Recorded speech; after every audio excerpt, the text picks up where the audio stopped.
Són moltes les empreses que ara naveguen soles i són referència a nivell mundial i que en el seu dia van néixer creades o amb ajuda dels CEIs i els parcs empresarials. Firmes com Sofos, que enguany ha celebrat els 10 anys d'existència. Va ser fundada per 3 joves emprenedors, el Jordi Garrofer, el Joan Mayoral i la Mònica Cavado.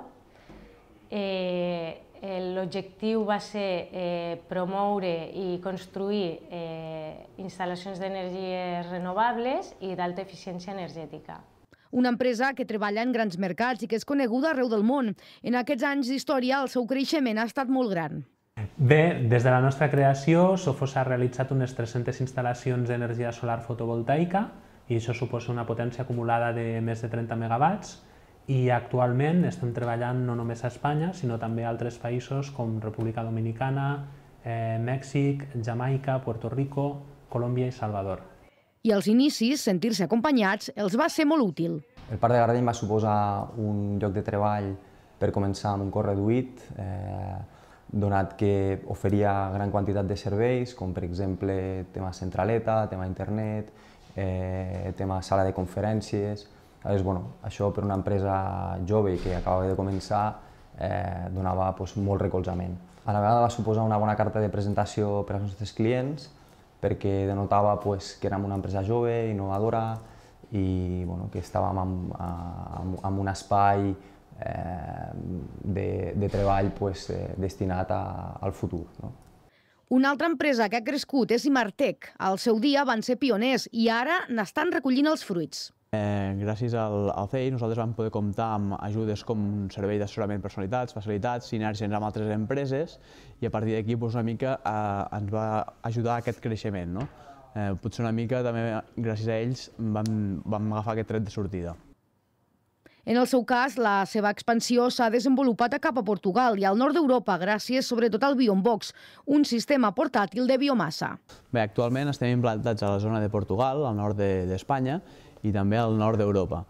Una mica hem pogut arribar a aquest posicionament mitjançant una novetat que hem implantat aquest darrer any, que s'anomena Bionbox. Ja ho vam mig comentar, que són les centrals portàtils de biomassa, i a partir d'aquí ens hem pogut posicionar bàsicament al sector de Portugal. Un laboratori de referència pel que fa a les proves d'ADN, això és neodiagnòstica, i va tenir un trampolí important. Ajudar a crear l'empresa, a fer el plan de negoci, a orientar com hi hem de fer, quin mercat hem d'agafar. Va ser l'iniciador, l'ajuda per poder arrencar aquest projecte que eren només unes idees que estaven sense quallar. I CEI ens va ajudar justament a preparar aquest pla d'empresa, a preparar una mica el finançament i a preparar el llançament a l'aigua. Ara treballen per a nombrosos ministeris i països i per les seves mans passen moltes proves judicials i forenses. Una necessitat de crear alguna cosa nou a Lleida, amb genètica avançada, i d'aquell moment es va crear.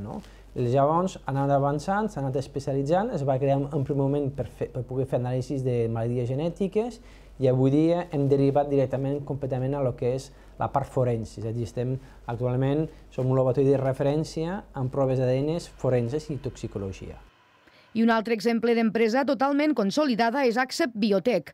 El 85% de la seva facturació és a l'estranger, en mercats tan diversos com el sud-americà o l'Orient Mitjà. Dins la prioritat d'investigació i desenvolupament, el que estem fent també és desenvolupar el que seria activitats de negoci comercials a nivell global, això sí. Fins ara, el mercat natural és l'Amèrica Llatina, un mercat molt important a nivell agrícola, i actualment estem treballant estem ampliant el que serien activitats, el que seria Àfrica, Sud-est Asiàtic, Orient Mitjà. I és que, segons les dades oficials, l'índex de supervivència de les empreses creades al CEI és superior al 90%, gràcies, sobretot, a l'ecosistema que es genera en aquests centres.